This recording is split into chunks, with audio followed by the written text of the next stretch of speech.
বন্ধুরা, আজ আমি দাঁড়িয়ে আছি চ্যাংড়াবান্ধা অঞ্চলের সেই প্রধান অফিসের সামনে, যেখানে গত 7 দিন ধরে ঢুকতে দেওয়া হচ্ছে না তৃণমূল কংগ্রেসের প্রধান ইলিয়াস রহমানকে।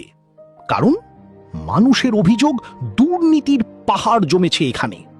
স্থানীয় মানুষের দাবি, যে পরিবারের আগে থেকেই পাকা দালান বাড়ি আছে তার নামেই নাকি একাধিকবার সরকারি ঘরের সুবিধা গেছে, আর যাদের ভাঙা টিনের চাল দিয়ে বৃষ্টির জল পড়ে তারা আজও সরকারি ঘরের আশায় দিন গুনছে।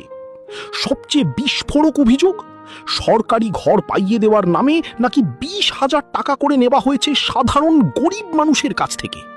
ভাবুন একবার, যে মানুষ দুবেলা ঠিকমতো খেতে পারে না তার কাছ থেকেও টাকা নেওয়ার অভিযোগ উঠছে। এখানেই শেষ নয়, স্থানীয়দের অভিযোগ, একজন জীবিত মানুষকে সরকারি নথিতে মৃত দেখিয়ে অন্য একজনকে ঘরের সুবিধা দেওয়া হয়েছে। এই অভিযোগ সামনে আসতেই ক্ষোভে ফেটে পড়েছে গোটা এলাকা।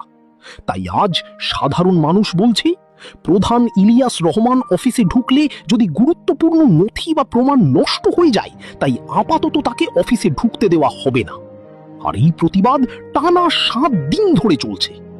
এখন চ্যাংড়াবান্ধার রাস্তায় একটাই প্রশ্ন, গরিবের অধিকার নিয়ে কেন এত অভিযোগ, আর সত্যিটা সামনে আসবে কবে? বন্ধুরা, আপনারা কি মনে করেন এই ঘটনার সঠিক তদন্ত হওয়া উচিত কি না? কমেন্টে অবশ্যই জানান। দিচ্ছি না, এটা তৃণমূলের আমলে বহু দুর্নীতি আছে। যারা ঘর পাবে তাদেরকে মৃত্যু সার্টিফিকেট দেখায়, প্লাস এখানে বহু যত দুর্নীতি হয়েছে, এক একটা ঘরে 20,000 করে যারা দিতে পারছে তাদের কাছে ঘর নিচে দিচ্ছে, আর যারা টাকা দিতে পারেনি তাদের ঘর কেটে দিচ্ছে। যাদের 4 বিঘা 10 বিঘা 15 বিঘা জমি আছে, যাদের পাকা বাড়ি আছে, তারাই কিন্তু ঘর পেয়েছে, যারা 20,000 করে টাকা দিয়েছে।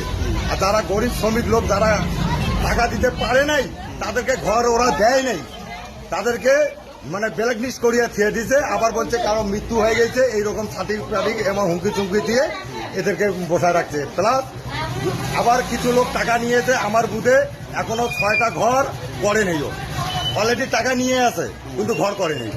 আমি সরকারের কাছে আবেদন করতেছি, আমি পার্টির কাছে আবেদন করতেছি, এটা তদন্ত করানো হোক।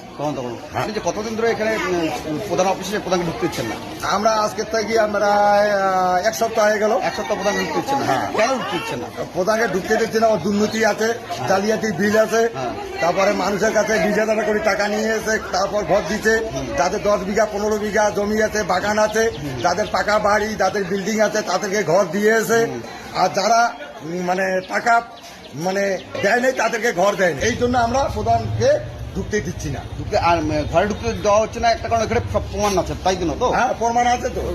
আমাদের ইনকোয়ারি করানো হোক। হ্যাঁ, আমাদের প্রধান তারপরে ঢুকবে। হ্যাঁ, ঢুকুক। ইনকোয়ারি করার পরে প্রধান যেগুলা দুর্নীতি করছে এগুলার ইনকোয়ারি করা হোক, তারপরে প্রধান। চ্যাংড়াবান্ধা অঞ্চলে ইলিয়াস রহমান প্রধান, হ্যাঁ, তার আমার 150 গ্রাম পানি জেলা। হ্যাঁ, সেখানে আনফাং থেকে আরম্ভ করে তিনটা লিস্ট ঘর বিলি হয়েছে। হ্যাঁ, কোনো মানে কোনো একজনকে 3টা ঘরও দেওয়া হয়েছে। হ্যাঁ, আমি এগুলো যদি পড়েন আমি প্রমাণ করে দেবো। হ্যাঁ, সে আপনার ব্লক একজনকে 3টা ঘর, হ্যাঁ, একজন একটা বেনিফিশিয়ারিকে 3টা ঘর, কাকু 2টা দিছে। হ্যাঁ, হ্যাঁ, 2টাও এরকম অনেক কয়টা আছে। হ্যাঁ, সেগুলো আমি প্রমাণ করে দেবো। এর মধ্যে আপনারা ওই ব্লক থেকে লিস্টে বাই করেন, 3টারে বেনিফিশিয়ারি লিস্টগুলো নামগুলো কারেকশন করে নিয়ে আসেন, বলে আমি আপনাকে ওই প্রুফ করে দেবো।